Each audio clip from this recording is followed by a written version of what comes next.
ওই মালিকের জন্য গরুটা এত পাগল, কোরবানির বাজারে বিক্রি করতে না পারলে রশিটা গলায় পেঁচায় দিলে গরু মালিকের আগে বাড়ি চলে যায়।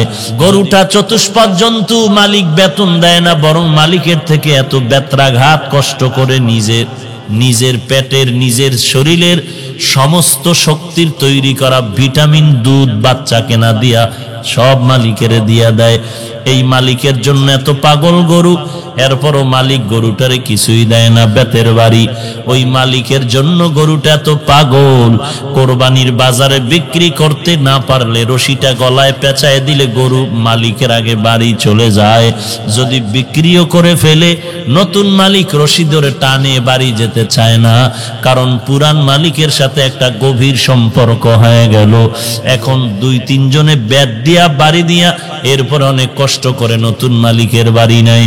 বাড়ি নেওয়ার পর লম্বা একটা রশি দিয়া গরুটারে বেঁধে ঘাসের মধ্যে যখন বেঁধে রাখে, গরুটা 1 সপ্তাহ পর্যন্ত ঘাসের মধ্যে মুখ লাগায় না। আন্দাজ করে পুরান মালিকের বাড়ি তাকায়া চোখের পানি ফেলে কাঁদতে থাকে। গর্বসুরত আদমি ইনসাবুদে আহমদো বু জাহলো হাম এক সাবুদে আদমিরা আদমিয়ত লাজমাস ঔদেরা গর্বুনা বাশুদ হই জামাস। তাহলে যেই মানুষটার, গরুটার কর্মসূচি কি? খাওন আর ঘুম, আর কোনো চিন্তা নাই। খানা পাইলেই সারলো, কার খানা তদন্ত করার সুযোগ নেই। খানা পাইলো আর খাইলো, হাঁটে আর খায়। ঘুম আর খানা ছাড়া গরুটার কোনো কর্মসূচি নাই। তো একটা মানুষকে তো আল্লাহ দুনিয়াতে ঘুমানোর জন্য আর খানার জন্য পাঠান নাই। যেই মানুষটা শুধু খানা আর ঘুম নিয়ে ব্যস্ত, আল্লাহ যে অন্য কোনো দায়িত্ব দিছেনি কোনো চিন্তাও করে না। আল্লাহ পাক বলেন, বান্দা তুই গরুর থেকে খারাপ, কারণ গরুটায় মালিকের বেতন পায় না, এরপরও মালিকের জন্য পাগল। আর আমি আল্লাহ মালিক তোরে খানা দেই, কত কিছু দিলাম, বাতাস আমার, পানি আমার, সূর্যের আলো আমার, চন্দ্রের আলো আমার দেওয়া নিয়ামত পাওয়ার পর একবারও তুই আলহামদুলিল্লাহ শব্দটাও বলে শুকর আদায় করো না।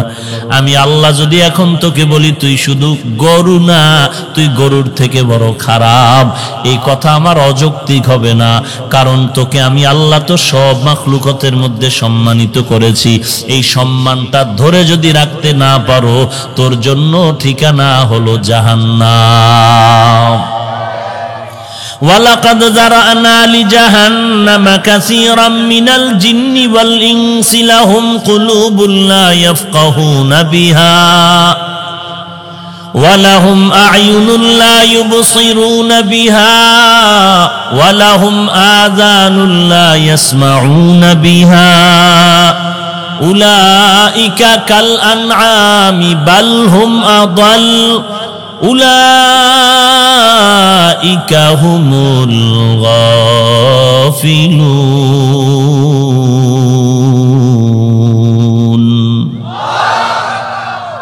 আল্লাহ তাআলা বলেন, অধিকাংশ জিন আর মানুষ জাহান্নামে যাবে।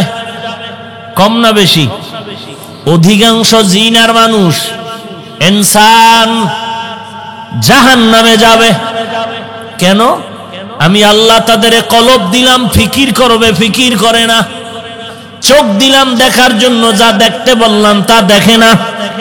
কান দিলাম শ্রবণ করার জন্য, যা শুনতে বললাম তা শুনে না। উলাইকা কাল আনআম, এই মানুষগুলো চতুষ্পদ জন্তু বলে না, বালহুম আদল, তার থেকেও খারাপ। তাদের পরিণাম ফল জাহান্নাম। এরে নবীর উম্মতের দল, আল্লাহ বলেন, আমার সাথে যারা মোলাকাত করতে চাও, কিয়ামতের ময়দানে আল্লাহ তার আশেক বান্দাদের সাথে মোলাকাতের জন্য রাস্তা খুলে দিবেন। এক পর্যায়ে আল্লাহ কুদরতের পর্দা উঠাইয়া তার আশেক বান্দার সাথে মোলাকাতের ব্যবস্থা করবেন। ওই মোলাকাত যদি তুমি পেতে চাও, জমিনের মধ্যে 2টা কর্মসূচি পালন করো। এক নাম্বার নেক আমল করো। নেক আমল কি? নামাজ পড়া, রোজা রাখা, নবীর সুন্নাত তরিকা অনুযায়ী চলা হলো নেক আমল। এক কথায় ফরজ, ওয়াজিব, সুন্নাত, মুস্তাহাব যেগুলো আছে এগুলোর নেক আমল। গুনাহ বলতে সব হলো বদ আমল। এক কথায় ওই কাজ করা যাবে না যে কাজ করলে আল্লাহ বেজার। ব্যবসাও করেন, বাধা নাই। ঘুমাইবেন, তাও বাধা নাই। যদিও মুমিনকে ঘুমানোর জন্য পাঠান নাই, বাজার করার জন্য পাঠান নাই, খানার জন্য পাঠান নাই, এরপরও মুমিন যদি খানা খায় তাও ইবাদত, মুমিন যদি ঘুমায় যায় তাও ইবাদত। খানাটাও নেকের পাল্লায় ওজন হবে, ঘুমাইলেও নেকের পাল্লায় ওজন হবে। বান্দা বাজারে দোকানদারি করবে তাও নেকের পাল্লায় ওজন হবে। কেন? বিড়িটা নেই জন্য না, না, বান্দা আল্লাহর মুহাব্বত নিয়া নবীর তরিকা মতে যদি ব্যবসা করে, ওই ব্যবসার ব্যাপারে আল্লাহর রাসূল বলেন কিয়ামতের ময়দানে আমি নবীর সাথে জান্নাতে থাকবে। ফালইআমাল আমালান সালিহা। নেক আমল এত দামি একটি সম্পদ, তবে আমলটা আবার যেমন তেমন হলে হবে না। সাহাবায়ে কেরাম নামাজ পড়েছেন, আপনিও নামাজ পড়েন, আমিও নামাজ পড়ি। সবার নামাজের ভেতরগত হালাত তো এক না। নবমুসলিম নবীর হাতে কালেমা পড়ে মুসলমান হয়ে গেল। মুসলমান হওয়ার পরে মসজিদে নববীর মধ্যে নামাজ পড়ে, বাইরে গিয়ে আবার মিথ্যা কথা গুনাহ করে। সাহাবায়ে কেরাম বললেন, নবীজি নবমুসলিম কালেমা পড়ার পরে গুনাহ ছাড়ে না। নবী একটা কথা একবার শুনলে কিছু বলতেন না, 3 বার অভিযোগ আসলে তারপরে চিন্তা করতেন। কিছুদিন পরে আবার অভিযোগ, পয়গম্বর নতুন মুসলমান, নামাজও পড়ে গুনাহও করে। নবী আজও চুপ হয়ে গেলেন। কিছুদিন পরে আবার অভিযোগ, পয়গম্বর নব মুসলমান, নামাজও পড়ে, জামাতের সাথে আবার গুনাহও করে। নবী 3 বার কথা শোনার পরে জবাব দিলেন, তোমরা কিছু বলিও না, দোয়া করো। যেদিন তার নামাজটা ঠিক হয়ে যাবে সেদিন গুনাহ থেকে বেঁচে যাবে। নবী কি বুঝাইলেন? লোকটা নামাজও পড়ে গুনাহ করে, কারণটা কি বলেন? নামাজটা ঠিক মতো হয় না। নামাজ এজন্যই তো নবী বলেন, সাল্লু কামা রাআইতুমুনি উসাল্লি। নামাজ আদায় করো আমাকে যেমন ভাবে নামাজ আদায় করতে দেখো। নামাজ, যার নামাজ যত ভালো তার আমল ভালো, আখলাক ভালো, ব্যবহার ভালো, লেনদেন ভালো। নামাজ যার যত সুন্দর তার ঈমান তত সুন্দর, তার আমল তত সুন্দর। আমি সর্বত্র বলি, যত বড় পাগড়িওয়ালা দেখেন, যত বড় শাইখুল হাদিস দেখেন, আর যত বড় কোটিপতি দেখেন, যদি দেখেন তার ত্রুটি আছে আমলে, কথাবার্তা, লেনদেনে, ব্যবহারে, যত বড় পীর সাহেব হোক না কেন, যদি দেখেন ব্যবহার ভালো না, মেজাজ ভালো না, তার লেনদেন ভালো না, একমাত্র দুর্বলতা হলো নামাজ ভালো না। মকুন সুস্তি নামাজে পাঞ্জে গানা, মকুন সুস্তি নামাজে পাঞ্জে গানা, ফাওয়াইলুল লিল মুসাল্লিনাল্লাযিনা মুমিনারা ইনামাজে ইমদাদ দা ইস্তাইনু, আয়াতে কুরআন, আয়াতে কদ আফলাহারা ইয়াদিকুন গৌর কুন্দর মানিয়াজ দিল সাদিকুন। নামাজ যার যত ভালো তার জিন্দেগি ততই ভালো। এই নামাজের ভেতরে ত্রুটি ত্রুটি, চতুর্মুখী ত্রুটি ভরা। নামাজের উপরের লাইন ঠিক নাই, ভেতরেরটা তোর পরের ব্যাপার। রুকু, সেজদা, তেলাওয়াত, তাসবিহ, তাহলিল, এরপর হলো ভিতরের খুশু আর খুজু। নামাজ আল্লাহর ওয়াদা, ইন্নাস সালাতা তানহা আনিল ফাহশাই ওয়াল মুনকার ওয়া লাযিকরুল্লাহি আকবার। নামাজের মতো নামাজ যদি পড়ো রে বান্দা, নামাজ তোমাকে পাহাড় সম পরিমাণ বিপদ থেকে বাঁচায় দিবে। নামাজ শাহজালাল রহমাতুল্লাহ আলাইহি পাপিষ্ট গৌর গোবিন্দর থেকে সিলেটের জমিনে গৌর গোবিন্দের অত্যাচার, আক্রমণ আর জুলুম থেকে পরিত্রাণ পাওয়ার একটাই মাধ্যম হলো নামাজ।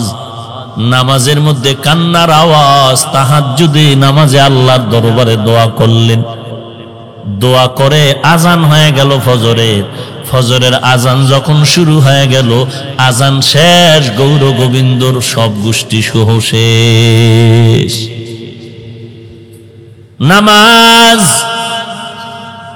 ফালইয়ামাল আমালান সালিহা, রবের সাথে মোলাকাত যদি করতে চাও দুইটা কাজ করো। এক নাম্বার নেক আমল করো, দুই নাম্বার সতর্ক শিরিক যেন না হয়।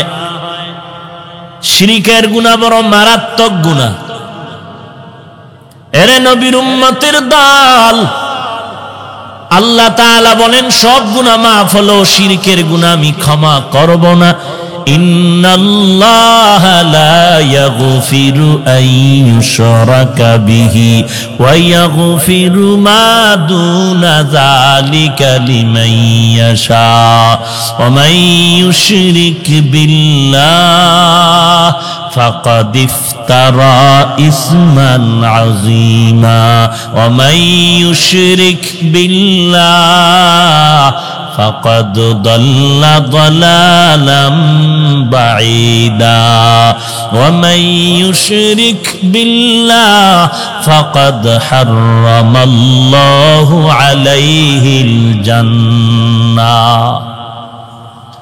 আল্লাহ বলেন সব গুনাহ মাফ করলেও শিরকের গুনাহ মাফ হবে তো না, ওই বরং জাহান্নাম তার উপরে ওয়াজিব, জান্নাত হারাম। এত বড় মারাত্মক অপরাধ শিরকের গুনাহ। জমিনের মধ্যে গোলামি হবে আল্লাহর, আদর্শ আর তরিকা থাকবে রহমাতুল লিল আলামিনের। গোলামি হবে কার? এককভাবে না শরীক সহ?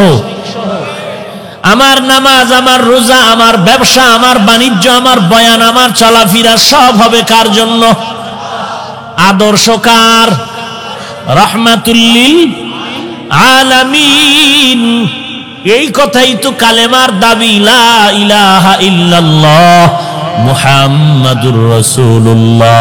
কালেমার দুইটা অংশ, লা ইলাহা ইল্লাল্লাহ, নাই কোনো মাবুদ আল্লাহ ব্যতীত, মুহাম্মাদুর রাসূলুল্লাহ, মুহাম্মদ আল্লাহর প্রেরিত রাসূল পয়গম্বর।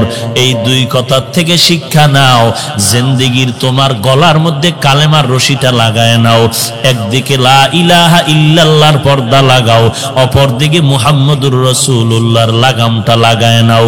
লা ইলাহা ইল্লাল্লাহ তোমাকে এই কথা শিক্ষা দেয়, জমিনের মধ্যে মা বাবা ভাই বোন আত্মীয় স্বজন যাহা কিছু আছে, কেউ আমার আপন হতে পারে, কেউ আমার আসল না। আমার আসল হলো একমাত্র আল্লাহ। মুহাম্মাদুর রাসূলুল্লাহ দ্বারা আমাকে শিক্ষা দেয়, বান্দা গোলামি করবি আল্লাহর, আদর্শ মানবি নবীজির, আর কারো আদর্শ মানা যাবে না। বান্দা তুমি যত কাজ করবা, ব্যবসা পর্যন্ত শুরু করে তুমি সুইপারগিরি করো, যে কোনো কাজ করো, প্রত্যেকটা কাজের মধ্যে নবীর সুন্নত, নবী নিজে করিয়া দেখায় গেলেন। বান্দা তুমি খানা খাইবা, কিভাবে বসবা, বসার তরিকাও নবী শিখাইয়া দিছেন। খানার লোকমাটা কেমনে দিবা, তাও নবী শিখাইয়া দিলেন। পানির গ্লাসটা কেমনে ধরবা, তাও নবী শিখাইলেন। পানি কেমনে পান করবা, তাও নবী শিখাইয়া দিলেন।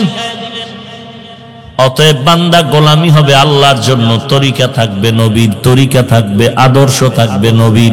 অন্য কারো জন্য কোনো ইবাদত করা যাবে না, কোনো কাজ করা যাবে না। এবং আদর্শ মানতে হলে দুনিয়ার কারো আদর্শ মানা যাবে না, একমাত্র আদর্শ হলো রহমাতুল লিল আলামিনের আদর্শ। हम सूरत হামসিরাতে মুস্তফা দর তামামি হালে উকুন ইত্তেবায়ে সুন্নতে খায়রুল বাশার গিরে লাজিম তাবুয়াবি আই পেসার। গোলামি হবে আল্লাহর, এখানে আর কারো কাউকে অংশীদার বানানো যাবে না। অর্থাৎ আল্লাহর মতো অন্য কেউ আছে মনে করার নাম শিরিক। আল্লাহর গুণের মতো কারো গুণ আছে মনে করার নাম শিরক। আল্লাহ পাকের যত নাম আছে, রাজ্জাক, সত্তার, রহমান, আল্লাহ রিজিকের মালিক, হায়াতের মালিক, মৃত্যু দেওয়ার মালিক, সুস্থ করার মালিক আল্লাহ, ধনী বানানোর মালিক আল্লাহ। আল্লাহ ছাড়া আর কেউ না, অন্য কাউকে মনে করার নাম শিরক। যারা করবে তারা মুশরিক। আল্লাহ বলেন সব গুনাহ মাফ হলো, মুশরিকদের শিরিকের গুনাহ ক্ষমা করা হবে না। বলখের বাদশা ইব্রাহিম ভাবতেছেন, কে আমাকে বলল আমি বোকা। ভাবতে ভাবতে ফজরের টাইম পেরিয়ে সূর্য উদিত হয়ে গেল পূর্ব আকাশে। জ্ঞানী মানুষ তো যখনই ভাবতেছে, ভাবার মধ্যে অনেক জবাব এসে গেল ব্রেনের ভেতরে। কি জবাব? হঠাৎ করে সূর্যের দিকে তাকায় চিন্তা করে, আমি ইব্রাহিম ইবনে আদহামের ইশারায় বলখের মানুষ উঠে আর বসে, কিন্তু পূর্বাকাশে যেই সূর্যটা সকালবেলা উঠে, সন্ধ্যাবেলা পশ্চিমাস্ত যায় পশ্চিম আকাশে, এই সূর্য তো আমি ইব্রাহিমের অর্ডারে চলে না। এই সূর্য কার অর্ডারে চলে তাকে তো একবার আমি দেখলাম না, চিনলাম না। তারে তো আমার চিনা দরকার, জানা দরকার। আমি বলখের বাদশা হইলাম, সূর্যের মালিকের চিনলাম না। আসলেই আমার মতো বোকা আর কেউ হতে পারে না। এই চিন্তা করে এখন নিজের বোকা বানায় বলল যে আমি আসলে কিসের বাদশা, আমি তো বোকা হয়ে আছি, আমার আসল মালিকের এখনো চিনলাম না। রাজকীয় পোশাক ফালাইয়া আল্লাহর বান্দা এবার জঙ্গলবাসী হয়ে যাচ্ছে, মালিকের তালাশে বের হয়ে যাচ্ছে। আল্লাহ তাআলা বলেন, ওয়াল্লাযীনা জাহাদু ফীনা লানাহদিয়ান্নাহুম সুবুলানা। যারা আমি আল্লাহকে পাওয়ার জন্য চেষ্টা করবে, অবশ্যই আমি আল্লাহ তার সামনে অনেক রাস্তা খুলে দিব। একটা না, অনেক রাস্তা খুলে দিব। যে কোনো রাস্তা দিয়ে ঢুকলেই বান্দার সাথে আল্লাহর মোলাকাত হয়ে যাবে। ইব্রাহিম ইবনে আদহাম জঙ্গলের দিকে দৌড়ায় আর কর্মচারীদের বললেন, প্রহরীরে বললেন, আমার আর তালাশ করবি না, তোরা আমাকে কি তালাশ করবি, আমি আর একজনের তালাশে বের হয়ে যাই। আল্লাহর বান্দা আল্লাহর তালাশে বের হয়ে গেলেন। ওই আল্লাহর সাথে আমার এখনো তো পরিচয় হয় না, পরিচয় দরকার। যাইতে যাইতে জঙ্গল আর সাগরের কিনারায় দৌড়াচ্ছে। একজন বুজুর্গের সাথে মোলাকাত হয়ে গেল, একজন আল্লাহওয়ালা সাদিকিনদের সাথে মোলাকাত হয়ে গেল। আল্লাহর ওলির পাশে গিয়া বসলেন আর বললেন, আল্লাহর ওলি, আপনাকে দেখতে তো খুব মোহাব্বত লাগতেছে, আপনি আমাকে একটু পরিচয় দেন এই জমিনের মালিককে। বলে আল্লাহ। বলে আল্লাহকে কেমনে পাই? বলে আল্লাহকে পাওয়ার জন্য চেষ্টা করা দরকার। বলে চেষ্টা কেমনে করবা? চেষ্টার জন্য এক নাম্বার কাজ হলো নেক আমল চালায় যাও। আমল করতে করতে করতে করতে করতে করতে কেউ যদি ফ্যাক্টরির মধ্যে চাকরি নিয়ে কাজ না করে, খালি কয় মালিকরে দেখতে চাই, বলে না, হবে না। মালিক মাঝে মাঝে আসে, ফ্যাক্টরির মধ্যে এসে বসে, কর্মচারীর কাজগুলো দেখতে থাকে। তুমি কাজ করতে থাকো, একদিন আগে পরে মালিকের সাথে হঠাৎ করে মোলাকাত হয়ে যাবে। আল্লাহ বলেন, আল্লাহকে যদি দেখতে চাও, মোলাকাত করতে চাও, আল্লাহর দেওয়া হুকুম অনুযায়ী নেক আমল করো। এক সময় আমলের মধ্যে তুমি যখন ঢুকতে থাকবা, চেষ্টা করতে থাকবা, আমলের মধ্যে এক সময় আল্লাহর ঘেরান কুদরতি ভাবে তুমি পেয়ে যাবে। या इलाही मुझसे मुझको दूर कर, ताके देखो मुझ में तुझको एक नजर। या इलाही तू मेरा माबूद है, या इलाही तू मेरा माशूक है। আল্লাহর বান্দা ইব্রাহিম ইবনে আদহাম আল্লাহর পাক ওলির কাছে বললেন, আল্লাহর একটু পরিচয় চাই। বলে জমিনের সাথে, জমিনের মধ্যে তো আল্লাহর মোলাকাত হবে না, তবে তুমি আমল চালায় যাও, কিয়ামতের ময়দানে মোলাকাত হবে। বলে না, একটু মনে চায়, আমি তো বলখের বাদশাহ ইব্রাহিম।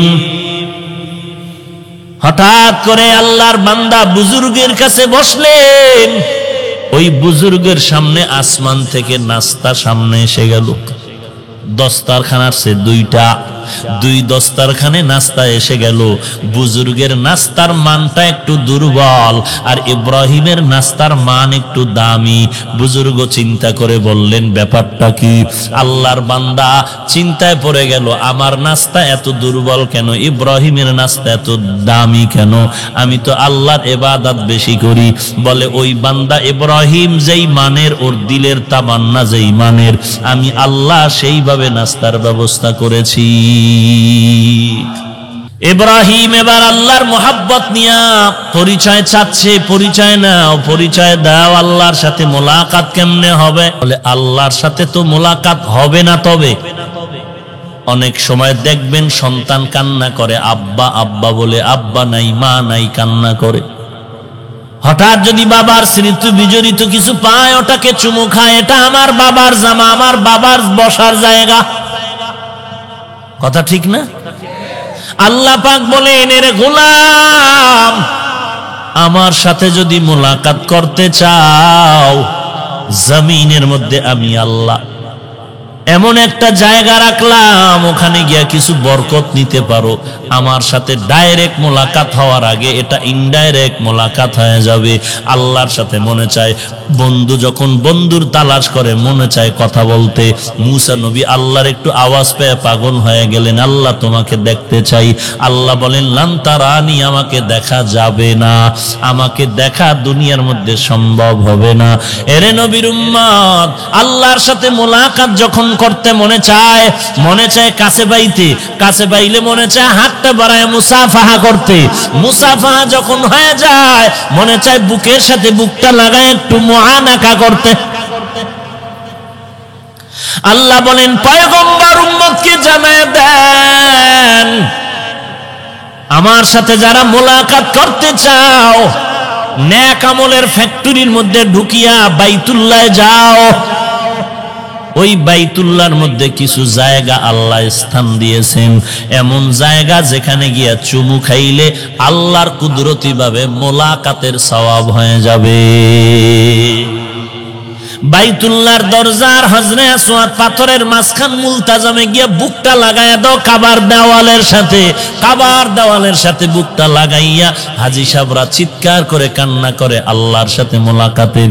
বলে, আল্লাহর সাথে বুক লাগানোর যেই মোহাব্বত, যেই বরকত, ওই বাইতুল্লাহর দেওয়ালের সাথে লাগানো মাত্র আল্লাহ সে বরকত দিয়া দিবে। ইব্রাহিম এবার দৌড়াচ্ছে বাইতুল্লাহ দেখার জন্য। কই সেই আল্লাহর ঘর? আল্লাহকে তো দেখতে পারি না, আল্লাহর ঘরটা একটু দেখে তৃপ্তি নেই। আল্লাহর বান্দা দৌড়ায় আল্লাহর ঘর দেখার জন্য। কি আশ্চর্য ঘটনা! বাইতুল্লাহর মানুষকে জিগায় জিগায় যখন গেলেন, বাইতুল্লাহ কোথায়, বাইতুল্লাহ কোথায়, আরেকটু সামনে যাও।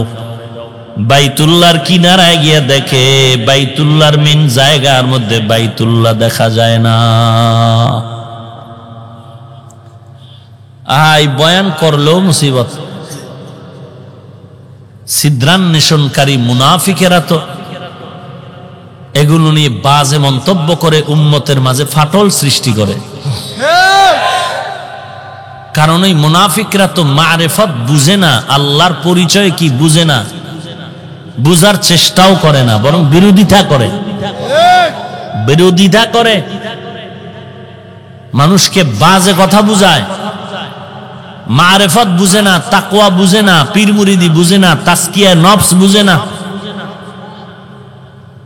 বিরোধিতা করে। খাজা মঈনুদ্দিনকে গালি দেয়, বড় পীর আব্দুল কাদের জিলানীকে গালি দেয়, আশরাফ আলী থানবীকে গালি দেয়, হাজী এমদাদুল্লাহ মুহাজিরে মক্কিকে গালি দেয়। কি বলবো, এমন এক যুগ আমরা অতিবাহিত করতেছি, ভবিষ্যতে কি হবে আল্লাহ ভালো জানেন। বয়ান তো সবাই করে, কারো বয়ানের মধ্যে মানুষের চিৎকারের আওয়াজ, কান্নার আওয়াজ, আর কারো বয়ানে কান্নার খবরও নাই। কারণটা কি? একই বয়ান কোরআন হাদিস থেকে, ব্যাপারটা কি? এই ব্যাপারটাই হলো রুহানিয়াতের ব্যাপার, আল্লাহর মারিফতের ব্যাপার। এগুলো না বুঝার কারণে, এগুলো না বুঝার কারণে বড় বড় বুজুর্গদেরকে পর্যন্ত এরা গালাগালি করে। যাদের তাহাজ্জুদ কাজা হয়নি এমন বুজুর্গকে এরা গালি দেয়। কত বড় ধৃষ্টতা! শুধু তাই কি, এরা ওমরে ফারুক পর্যন্ত গালি দেয় যে ওমরে ফারুক রাদিয়াল্লাহু তাআলা আনহু বেদাতি। নিজের স্বার্থ সিদ্ধি করার জন্য। কি বলবো, বাইতুল্লাহ জাগায় নাই, গেল কই? বাইতুল্লাহর খবর নাই। ইব্রাহিম তালাশ করে, কই বাইতুল্লাহ? খুঁজে পায় না বাইতুল্লাহ। বাইতুল্লাহ জাগায় নাই বলে একটু দূরে মনে হয়, একটু চতুর্দিকে ঘুরতেছে ঘুরতেছে, তাকায় দেখে বাইতুল্লাহ সামন দিকে আগাচ্ছে, আর পেছনে পেছনে একজন আল্লাহর বান্দি হাঁটতেছে। ওই বান্দি বসরা এলাকার নাম হলো রাবেয়া। রাবেয়া বসরিয়া আল্লাহর একজন খাঁটি বান্দি। রাবেয়া মহিলা মানুষ, বাইতুল্লাহ আগাচ্ছে, পেছনে রাবেয়াও আগাচ্ছে। ইব্রাহিমকে দেখা মাত্র রাবেয়া কয়, রে ইব্রাহিম, তুমি ওই বাদশাহী ছেড়ে এখানে আসছো কেন? ইব্রাহিম বলে, কে তুমি? আমাকে কেমনে চিনলা? বলে, আমি বসরা এলাকা রাবেয়া। বলে, কাবা তোমার দিকে কেন, আমার দিকে না কেন? বলে, রে ইব্রাহিম, বুঝবা না, তুমি বাইতুল্লাহর পাগল, আর আমি রাবেয়া হলাম বাইতুল্লাহর মালিকের পাগল। या इलाही मुझसे मुझको दूर कर, ताके देखो मुझ में तुझको एक नजर। या इलाही तू मेरा माबूद है, या इलाही तू मेरा माशूक है। এগুলি বুঝানো যায় না, বুঝতেও চায় না।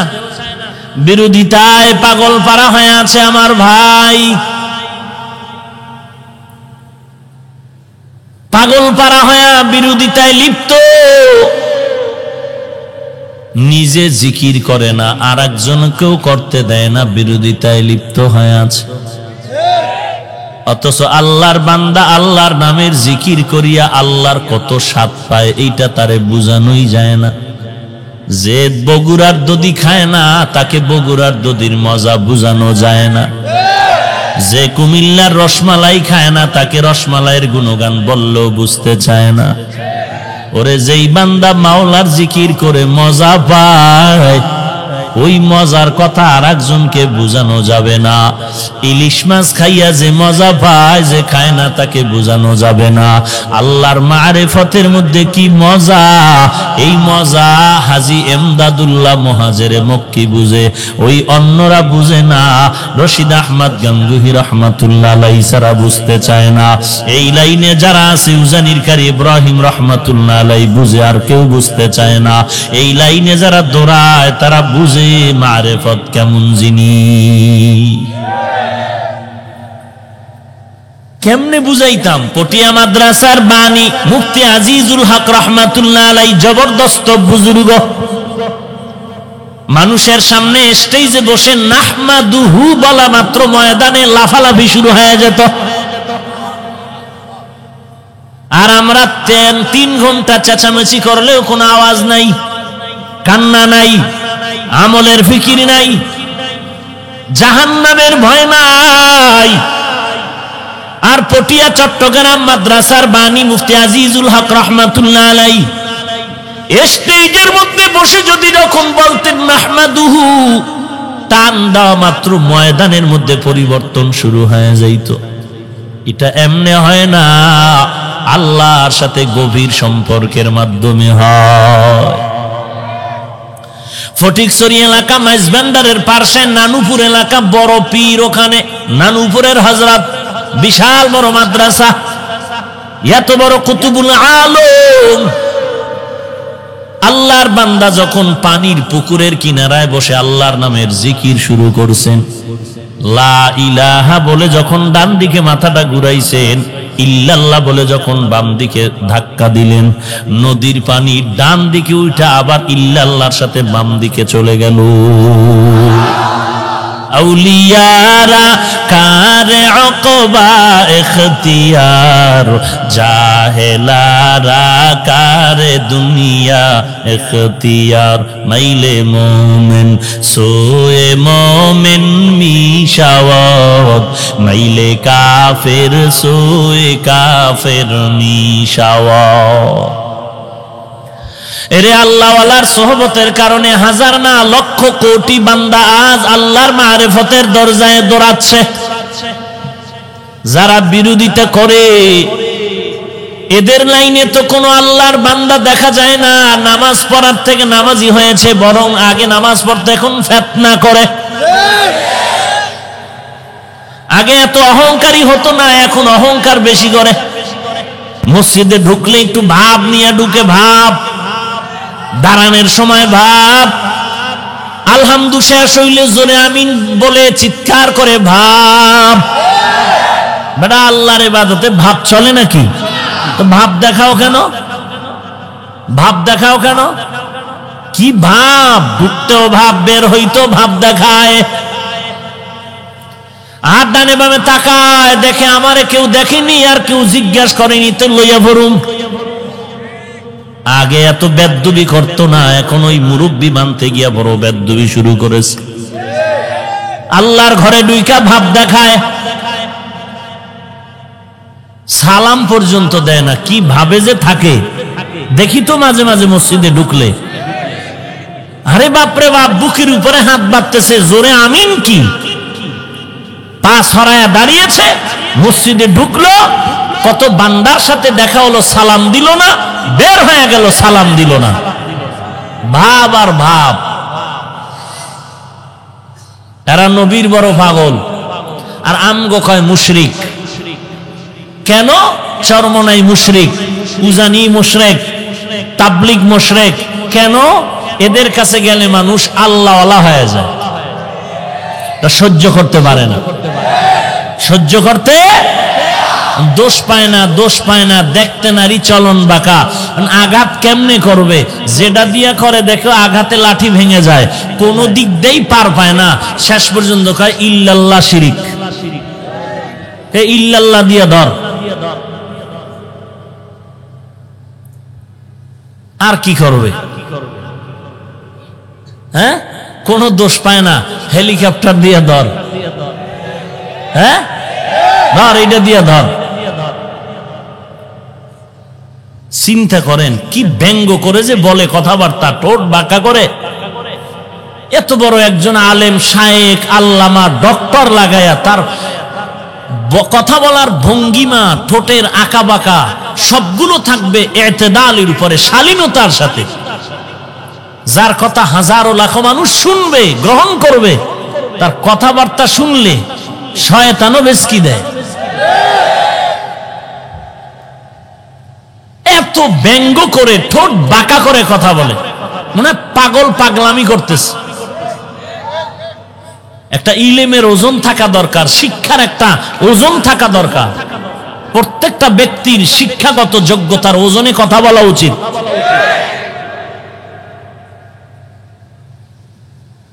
পাগল হয়ে গেছে, একটু বিরুদ্ধে না বললে তার কথাই চলে না, বিরোধিতা করাই তার কাজ, আর কোনো কাজ নাই।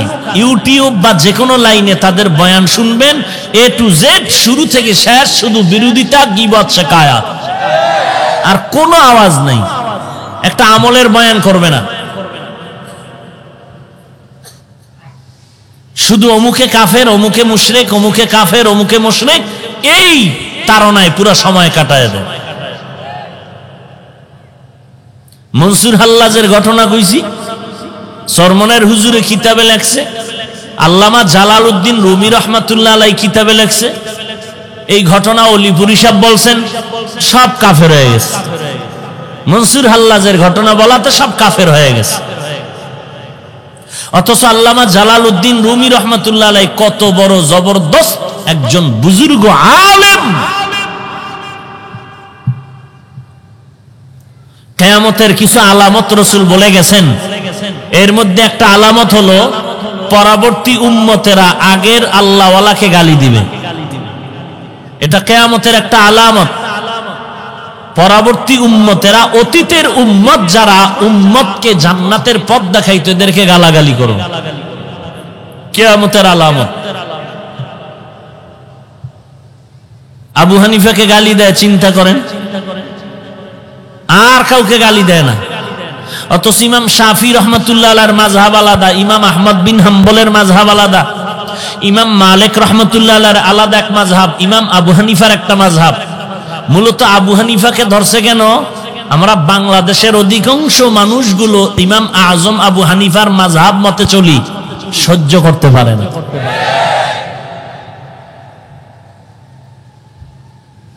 কি অবস্থা, কি বয়ান শুনবেন আর কি করব? 1.5-2 ঘন্টা বয়ান শুনে বাসায় গিয়ে আবার তাদের ইউটিউবের বয়ান শুনবেন, সব জগা খিচুড়ি বানায় ফেলাইবেন। যে হাফিজুর রহমান যা বলল তাও তো খারাপ না, এরা যা বলেও খারাপ না। এগোটা খারাপ না কেন? ডক্টর, এত বড় দামি হুজুর, এদের কথা তো ফালায় দেওয়ার মতো না। 2-3 দিন টেনশনে পড়ে যায়, কি করবে কি করবে, ওদিকে না এদিক, সেদিক না এদিক, একটা ধান্দায় পড়ে থাকে 3-4 দিন। এরপরে খুঁজতে থাকে কারে জিগাই কারে জিগাই কারে জিগাই। আল্লাহর মোহাব্বতে যদি আমগো মতো বান্দা পাইয়া ফেলায় তো একটু লাইন মতো থাকে, যদি তাদের লাইনের কেউরে পায় তো গেছি শেষ। ও এখন পুরা যেই ইমামের পিছনে জীবনভর নামাজ পড়ছে, ওদের লাইনে গিয়ে এখনো ইমামকে সহ্য করতেই পারে না।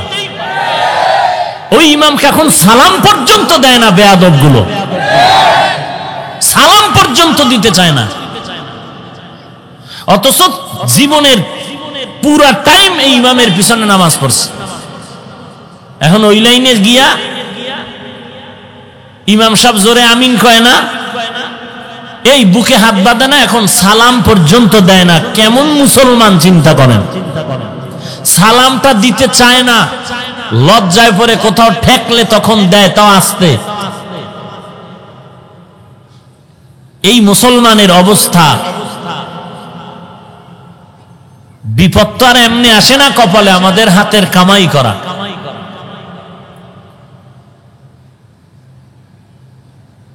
আজিজুল হক রহমতুল্লাহ আলাইহি পটিয়ার মাদ্রাসার তাহাজ্জুদের মুসাল্লা থেকে আফ্রিকার জঙ্গলে চলে গেছেন।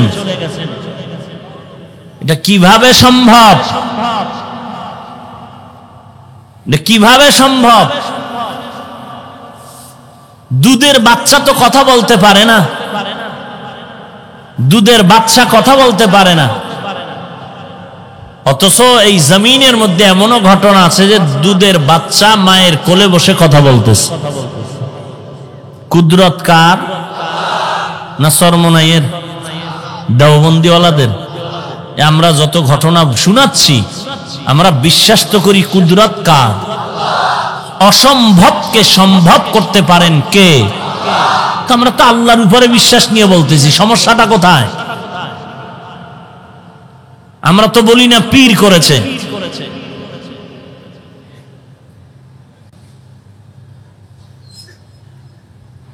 আল্লাহ সব ভাইকে হেদায়েত দান করুন। ফামান কানা ইয়ারজু লিকা রাব্বিহি ফালইআমাল আমালান সালিহা ওয়ালা ইউশরিক বিইবাদাতি রাব্বিহি আহাদা।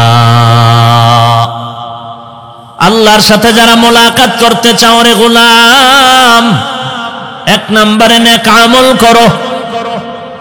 আমল, আল্লাহ তাআলা বলেন সব ইনসানগুলো জাহান্নামে যাবে, 4 গুণালা মানুষ জান্নাতে যাবে। ইল্লাল্লাযীনা আমানু ওয়া আমিলুস সালিহাত, 1 নাম্বার গুণ হবে ঈমান, 2 নম্বরে লাগবে না আমল। আমল ছাড়া কোনো উপায় নাই, বেশি বেশি আমল করা দরকার। এই জন্য আমি সব মাহফিলে বলি, সাহাবায়ে কেরামের থেকে বড় ব্যস্ত মানুষ বাংলাদেশ সারা দুনিয়াতে কেউ নাই। সাহাবায়ে কেরামরা ব্যবসাও করেন, সাহাবায়ে কেরামরাও চাকরিও করেছেন, এরপরও তাকায় দেখেন এত বড় আমলওয়ালা বান্দা তারা, তাহাজ্জুদ বন্ধ নাই, ইশরাক বন্ধ নাই, চাষ বন্ধ নাই, আউয়াবিন বন্ধ নাই, 5 ওয়াক্ত বন্ধ নাই, যুদ্ধের ময়দানেও যাওয়া বন্ধ নাই, সংসারের বেলায় দুর্বলতা নাই, সন্তানের হক আদায়ের বেলায় দুর্বলতা নাই। এত ব্যস্ততার মধ্যেও তারা সারা রাত আল্লাহর কাছে কান্না করে নামাজে কাটায় দেয়। তাদের থেকে ব্যস্ত তো তুমি আমি আর কেউ না। তাহলে তুমি আমি কেন পারবো না ইবাদতে আমলের মধ্যে সময় কাটাতে? এত অজুহাত কেন রে ভাই? এরে আল্লাহর গোলাম, আপনার মতো ইংরেজি পড়ুয়া বাংলা লাইনের কত যুবক এই জমিনে এখনো আছে, ডানে বামে তাকাইলে তালাশ করে পাবেন। স্কুল কলেজে পড়িয়াও বান্দা নামাজ ছাড়ে না, তাহাজ্জুদও পড়ে। আছে না নাই? আপনাদের জানা না থাকলে আমার জানা মতে আমি ঘটনা জেনে বলতেছি।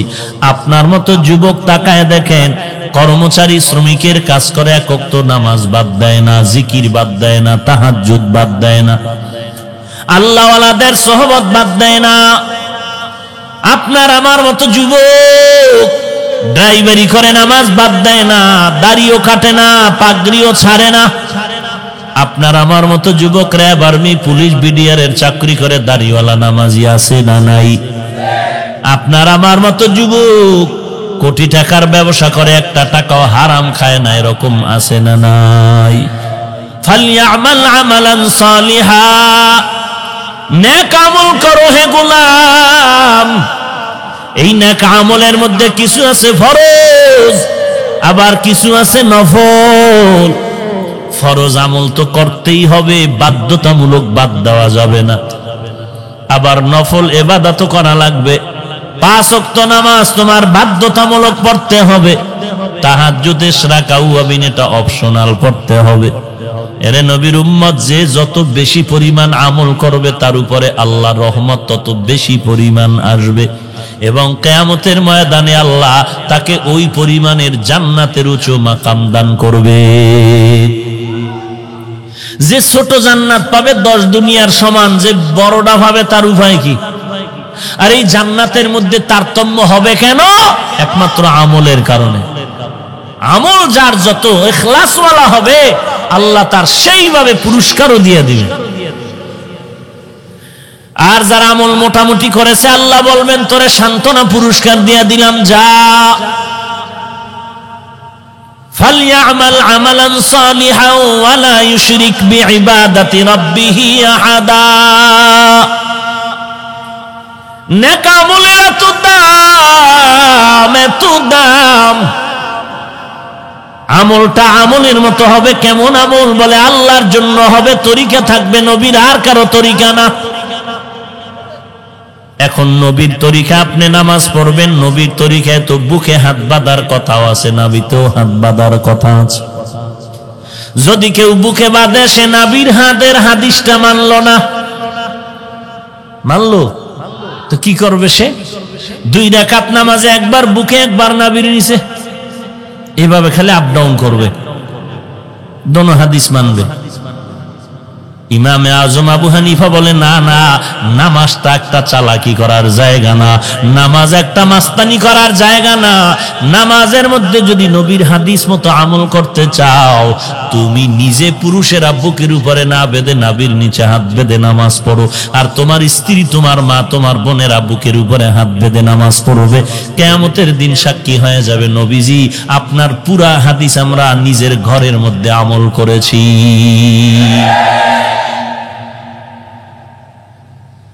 পাগলামি কাকে বলে? মহিলাগো নামা, ঘরে নামাজ পড়া যাবে না, মসজিদে ঢুকা।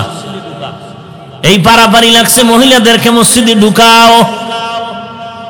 ঢুকাই আজকে মুক্তাদি, কালকে মুয়াজ্জিন, পরের দিন ইমাম বানায় দে। মহিলাদেরকে ইমামতি দাও। ঘরের মধ্যে নারী কেন নামাজ পড়বে? ঘরে তালা মারা, এটার কবরস্থান বানায় দাও। নামাজ হবে মসজিদে, মসজিদে গিয়ে নামাজ পড়বে নারী পুরুষ সবাই সমানে। এরে নবীর উম্মতের দল, বাজার থেকে ঔষধ কিনে আইনা যদি বান্দা তুমি নিজে নিজে পণ্ডিতি করে সেবন করো, ডাক্তারের পরামর্শ ছাড়া, মরণ ছাড়া উপায় নাই। এরে আল্লাহর বান্দা, ঔষধের গায়ে লেখা আছে এটা মাথা ব্যথার ঔষধ, পেট ব্যথার ঔষধ, ডায়রিয়ার ঔষধ, পাতলা পায়খানার ঔষধ, মাথা ব্যথা, মাজা ব্যথার ঔষধ, সব লেখা আছে। এখন আপনি পেট ব্যথার ঔষধ নিয়ে এক বোতল ঔষধ নিয়ে আসলেন, লিকুইড আইনে যদি এক টানে বিসমিল্লাহ ছাড়া মারেন, অ্যাকশন না রিঅ্যাকশন হবে? বলে তো কেমনে পান করব, কেমনে সেবন করব? বলে ডাক্তারের পরামর্শ নাও। হাদিসে এটা আছে সেটা আছে, বান্দা তুমি কেমনে আমল করবা? তোমার 14 গোষ্ঠীর থেকে বড় দামি দামি বুজুর্গ মুস্তাহিদ ইমামগণের পরামর্শ যা ছিল ওই অনুযায়ী আমল করো।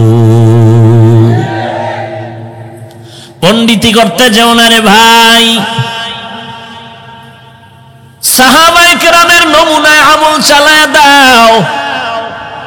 মাযহাবের ইমামগণের অনুসরণ করো, কারণ তারা মন গড়া কথা বলেননি, নবীর তরিকা মতো চলেছেন।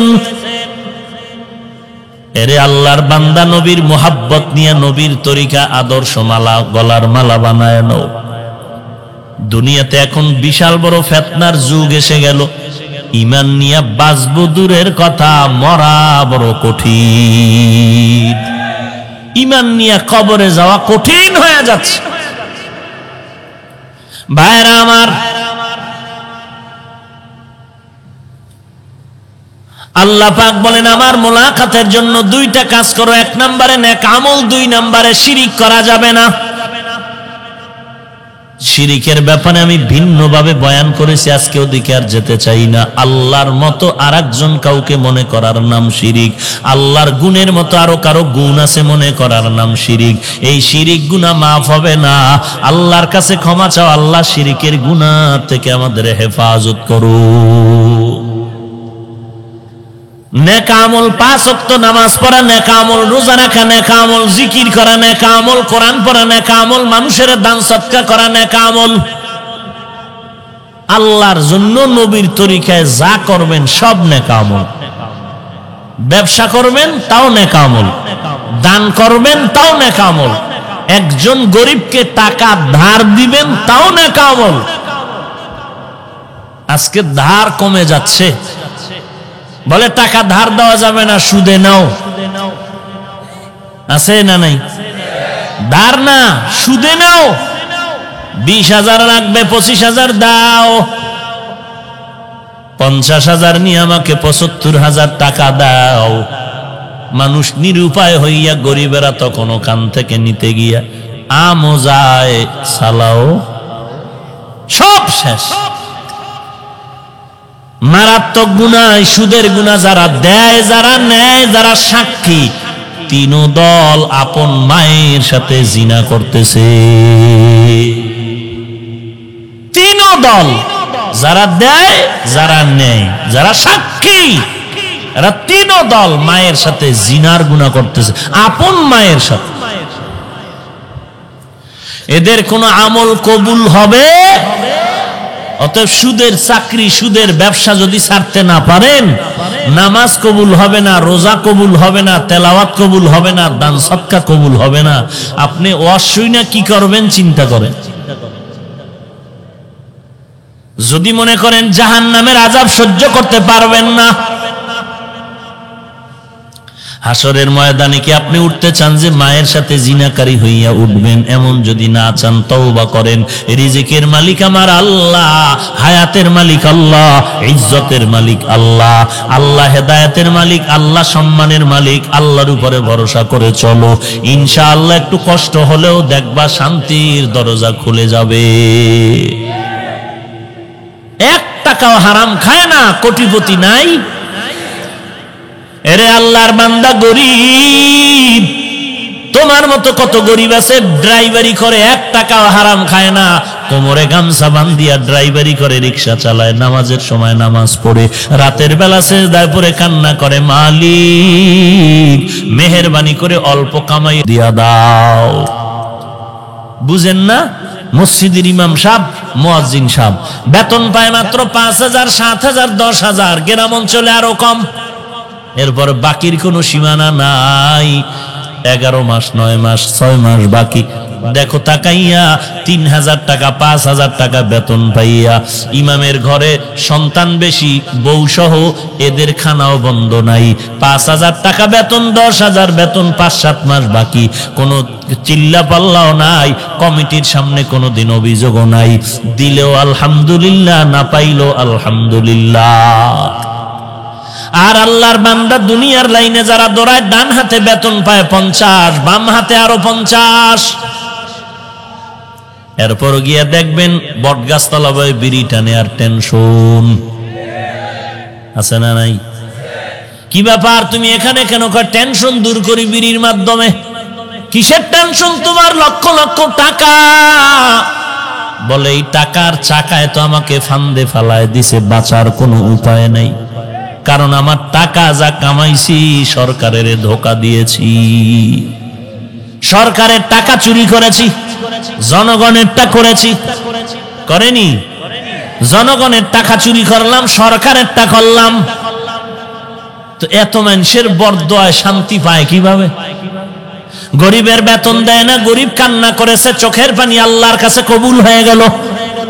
ওই চোখের পানির অভিশাপে বান্দা পড়ে এখন আর এমন আনন্দের ঈদ তার মনে আনন্দ নাই।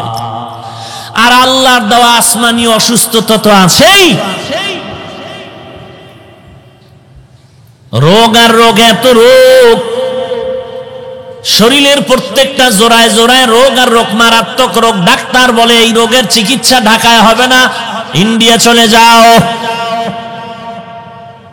অতএব শান্তি টাকা দিতে পারে না, 5 তলা বিল্ডিং শান্তি দেওয়ার মালিক না, শান্তি দেওয়ার মালিক হলেন আমার আল্লাহ। আল্লাহর পক্ষ থেকে যদি বান্দা শান্তি চাও, টাকা লাগবে না, পয়সা লাগবে না, আল্লাহর অর্ডার মতো ইবাদত করো, নেক আমল করো, নবীর তরিকা মতো চলো, দেখবা তোমার টিনের ঘরে শান্তি। فمن كان يرجو لقاء ربه فليعمل عملا صالحا ولا يشرك بعبادة ربه أحدا। এরে আল্লাহর গোলাম, এরে যুবক, আল্লাহর মোহাব্বত নিয়ে চলো। আমরা যারা মাদ্রাসায় লেখাপড়া করলাম, যারা মাদ্রাসায় পড়ে নাই কিন্তু মাদ্রাসাওয়ালাদের সাথে সম্পর্ক করে, নামাজ পড়ে, পর্দা করে, সন্তানগুলো মাদ্রাসায় পড়ায়, বলো তোমার চোখের সামনে কোনো কোরআনওয়ালা, টুপিওয়ালা, নবীর আদর্শওয়ালারা না খায়া আছে নাকি? অসম্মানে আছে নাকি? এরে আল্লাহর বান্দা, তুমি নিজেই দেখতেছো কোরআনওয়ালা, নবীর আদর্শওয়ালা কেউ অশান্তিতে নাই, অসম্মানে নাই।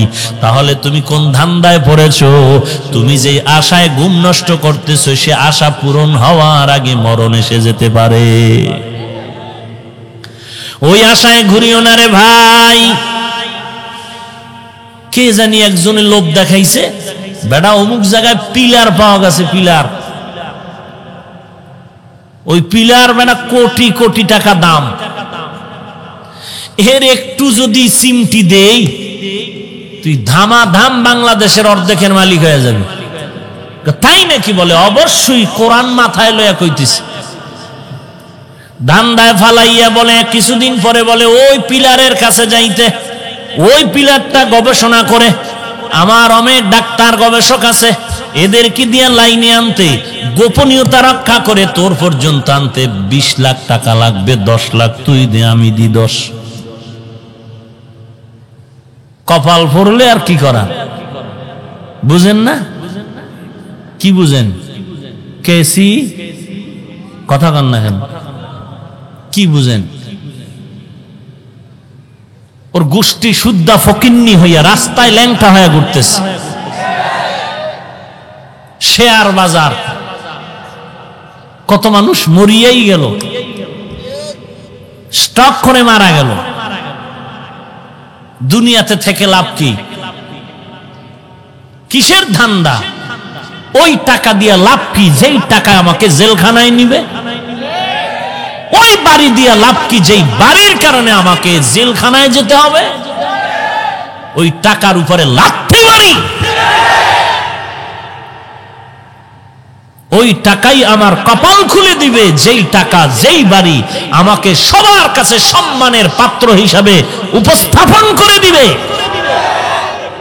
তাতে আমার টিনের ঘরই ভালো, খেরের ঘর ভালো, দিন আনি দিন খাই ভালো, কোনো টেনশন দুনিয়াতেও নাই, আখেরাতেও নাই। যদি আমল করতে পারি তো ধনী লোকের 500 বছর আগে জান্নাত, কারণ ধনী লোকের মাল বেশি, হিসাব বেশি, জান্নাতে যাইতে সময় লাগবে। গরিবের কোনো মাল নাই, হিসাব নাই, তাড়াতাড়ি জান্নাতে যাও। খালি বড় লোক কেমনে হবে, বড় লোক কেমনে হবে, এই ধান্দা ধান্দা ধান্দা, মাথা গরম এই বড় লোক হওয়ার জন্য। তো যে আশায় ঘুম নষ্ট করতেছ, এই আশা পূরণ তোমার হবে না, কারণ সবার কপালে এই চাঁদ আসবে না। কারণ ধনী বানানের মালিককে আল্লাহ মালিক। অতএব টাকা পয়সা রহমত, বাড়ি গাড়ি রহমত, যদি সেটা উপার্জন হয় হালাল ভাবে, ব্যয় হয় হালাল ভাবে। কথা বুঝাইতে পারলাম? আবার বলবেন যে টাকার বিরুদ্ধে বললেন, তাহলে এই জমিনে কি কোরআনওয়ালাদের মধ্যে ধনী নাই? নাই মানি, কোরআনওয়ালাদের মধ্যে বহু ধনী আল্লাহর বান্দা আছে, কোটি কোটি কোটি কোটি হাজার কোটি টাকার মালিক, তার টাকা সবগুলো কোরআনের পেছনে ব্যয় হয়। এরে নবীর উম্মতের দল, কোটি কোটি কোটি সহস্র কোটি টাকা নিয়ে আসেন বিদেশ থেকে অনেক আলেম এনে এই দেশের মধ্যে বহু মাদ্রাসা মসজিদ বানায় দিয়েছেন। গরিবের বাড়ি ঘর চলার কায়দা নাই, চলার পথ খুলে দিয়েছেন। অতএব টাকা পয়সা তার জন্য গজব, যেই টাকা পয়সা হারাম ভাবে কামাই হলো জুলুমের মাধ্যমে, আবার ব্যয় হলো হারামের পথে। আর তার জন্য টাকা পয়সা বাড়ি গাড়ি রহমত, যেই বান্দার বাড়ি গাড়ি টাকা পয়সা আসবে হালাল ভাবে, ব্যয় হবে হালাল ভাবে। ভাইরা আমার, আমগো বাংলাদেশে যত ধনী আছে, বাদ দেন সারা দুনিয়াতে যত ধনী আছে, এর থেকে 1000 কোটি গুণ ধনী নবীর সাহাবী ওসমান গনি। কে? তাকে বলবেন কি এত টাকা, এত টাকা, এত টাকা কেন? দিনের কাজে লাগিয়েছেন। নবী চলে গেছেন যুদ্ধ করে এমন এক জায়গায়, সাহাবায়ে কেরামরা পানির পিপাসায় কলিজা ছটফট করে, পানি লাগে, পানি নাই, পানি নাই, পানি নাই। তালাশ করে দেখে এক জায়গায় একটা কূপ পাওয়া গেল। ওই কূপের মালিক এক ইহুদি মহিলা। মহিলা ডাক দিয়া কয়, এটা বিক্রি হবে, ফিরিয়ে দেওয়া যাবে না। এমন দাম চাইলো যে এই দামে কিনার মতো কোনো সাহাবী নাই। ওসমান শুনিয়া নবী চুপ হয়ে গেলেন। ওসমান বলেন আমি কিনে আনবো, চলে গেলেন। জিয়া বলে আমি ওসমান, ও বুড়িমা তোমার কত টাকা লাগবে নাও, আমি টাকার বিনিময়ে আমি এই কূপটা কিনতে চাই। ওসমান রাদিয়াল্লাহু তাআলা আনহু টাকার মালিক, যত টাকা চেয়েছে সব টাকা দিয়া নবীর কাছে এসে বললেন নবী আমি আপনার মহব্বতে দ্বীনের জন্য আমার এই সব টাকা দ্বীনের রাস্তায় ওয়াকফ করে দিলাম। ওই কূপটা আজও আছে, বীরে ওসমান নামে আছে আজও, ওসমানের কূপ। পানি ছিল একটু অন্যরকম, নবীজির বরকতি একটু হাত রেখে দিলেন, পানি মিষ্টি হয়ে গেল। তো টাকা কাজে লাগছে না? কথা বলেন না কেন? লাগছে। ভাইরা আমার, অতএব টাকা পয়সা রহমত কার জন্য? যেই বান্দার টাকা আসবে হালাল ভাবে, যাবেও হালাল ভাবে। কিন্তু খবরদার, টাকা পয়সা লাগবে ঠিক, কিন্তু টাকা পয়সা আমার জন্য, আমি টাকার জন্য না, এটা অন্তরে থাকতে হবে। টাকা আমার গোলাম, আমি টাকার গোলাম না, এটা অন্তরে ঢুকায় রাখতে হবে। আমি আল্লাহর গোলাম, টাকা আমার গোলাম, পানি আমার গোলাম, টোটাল দুনিয়াটা আমার গোলাম। আমি শুধু কার গোলাম? অতএব আমি টাকার পেছনে যাব না, আমি আল্লাহর ইবাদতের পেছনে সময় দিব, টাকা আমার পেছনে আসবে। ফালইআমাল আমালান সালিহান ওয়া লা ইউশরিক বিইবাদাতি রাব্বিহি আহাদা। নেক আমলের মধ্যে কিছু আছে বাধ্যতামূলক করতেই হবে, এর মধ্যে একটা হলো নামাজ। কয়বার? কত ওয়াক্ত নামাজ? বলেন না কেন? এমন মুসলমান যে কয় ওয়াক্ত তাও মনে নেই। নামাজ কত ওয়াক্ত? মাসে কয়বার? একবার। বলেন না কেন? 30 বার। হায় হায় হায়, হিসাব তো টাইট করে দিলেন, এশাও পড়েননি। টাইট হিসাব দিলেন, এশার নামাজ পড়েননি। নিয়ত করছেন বয়ান চলুক, প্রয়োজনে ফজরও। হাসির কথা কি, কত আল্লাহর বান্দা এখানে আছে, ভিআইপি মানুষ, ওই টাইমে তারা উঠে না ঘুম থেকে 10টার আগে। ভিআইপি পার্সন আছে না, 10টার আগে ঘুমই ভাঙে না। কেউ আসলে বলে খবরদার সাহেব, সাহেব গজবের ঘুমে আছে, এখন ডাক দেওয়া যাবে না। ও বাড়ির অর্ধেক পুড়ে যায়, আগুন লেগে, দরকার নাই, সাহেব ঘুমায়, ডাক দেওয়া যাবে না। যখন তার লঙ্গি থেকে আইসা আগুন লাগবো, হে নিজেই উঠবো। আল্লাহ হেদায়াত দান করুন। অথচ পয়গম্বর বলেন, আল্লাহর পক্ষ থেকে বলেন, ও উম্মতেরা, 5 ওয়াক্ত নামাজ যদি তুমি আদায় করো, এক এক ওয়াক্ত নামাজের মধ্যে তোমার 20 মিনিট সময় চলে যাবে। ধরে নিলাম আধা ঘন্টা, 5 ওয়াক্ত নামাজ দৈনন্দিন পড়া 2.5 ঘন্টা সময় তুমি কাজে লাগায় যদি নামাজ পড়ে আদায় করে নাও, আল্লাহ তাআলা তোমার আমলনামায় 50 ওয়াক্ত নামাজের সওয়াব দিবে। কয় ওয়াক্ত নামাজ? আল্লাহর নবী বলেন, উম্মতেরা, এশার নামাজ পড়ে যদি ঘুমাও, ঘুম থেকে উঠে যদি আবার ফজরের নামাজ আদায় করে নাও, রাতের বেলা ঘুমাইয়া যেই সময়টা কাটাইলা, ওই সময়টাও নেকের পাল্লায় ওজন দেওয়া হবে। এখানে এত মুসলমান, একটু নিজেকে নিজে প্রশ্ন করেন, আপনি 5 ওয়াক্ত নামাজ কি পরিমাণ আদায় করেন? এরপরে নামাজটা নামাজের মতো পড়েন কিনা, এটা হলো দ্বিতীয় কথা। ঠিক মতো নামাজ পড়বেন, গুনার আকর্ষণই তো ভেতরে থাকবে না যদি নামাজটা নামাজের মতো হয়। আল্লাহর মোহাব্বত নিয়ে নেক আমল করতে হবে। বাধ্যতামূলক 5 ওয়াক্ত নামাজ, রমজানের রোজা বাধ্যতামূলক রাখতে হবে, বাদ দেওয়ার কোনো কায়দা নাই। আর দৈনন্দিন যে বাধ্যতামূলক নেক আমলের মধ্যে হলো 5 ওয়াক্ত নামাজ, আর দৈনন্দিন সেকেন্ডে সেকেন্ডে সেকেন্ডে বাধ্যতামূলক যে আর একটা নেক আমল, সেটা হলো পর্দা রক্ষা করা। শুধু শালীর সাথে না, বুঝেন নাই?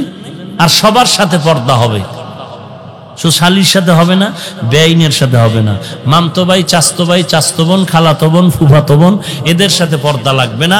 ভিতরে সব সদরঘাট, উপরে দিয়ে বাউন্ডারি দিছে। কি ব্যাপার, এত বড় বাউন্ডারি? পর্দা। ভিতরে সদরঘাট বানায় লাইছে। অথচ যার সাথে দেখা দেওয়া জায়েজ নাই, একবার দেখা দিলে একটা কবিরা গুনাহ, নিম্নে ৭,০০০ বছর জাহান্নাম তার শাস্তি। আজকে এই বেপরদার কারণেই তাজা তাজা প্রাণ চলে যাচ্ছে কবরের দেশে। আল্লাহ হেদায়েত দান করুন। দৈনন্দিন যেই বাধ্যতামূলক নেক আমলের মধ্যে ১ নম্বরে নামাজ, এরপরে কি? পর্দা। আসেনি পর্দা? খবর নাই। আমি মাঝে মাঝে বলি, কে কি পরিমাণ পর্দা করে আর কে কি পরিমাণ হজ করে টের পাওয়া যায় হাজী সাহেবের মাইয়া ভোলার বিবাহের সময়। কি পরিমাণ ইমানের পাওয়ার টের পাওয়া যায় কোন সময়? মেয়ে ছেলের বিবাহের সময়। 3 বেলা খানার টাকা নাই, বিবাহের গেট সাজাইছে 13টা। সাজাইছিনি? এরে নবীর উম্মতের দল, এরপরে যৌতুকের গজব আছে না নাই? কপালে শান্তি যে চাইতেছেন, কেমনে আসবে চিন্তা করেন। এত আকাম কুকাম করলে শান্তি আসার পথ কই? শান্তির রাস্তাই তো বন্ধ।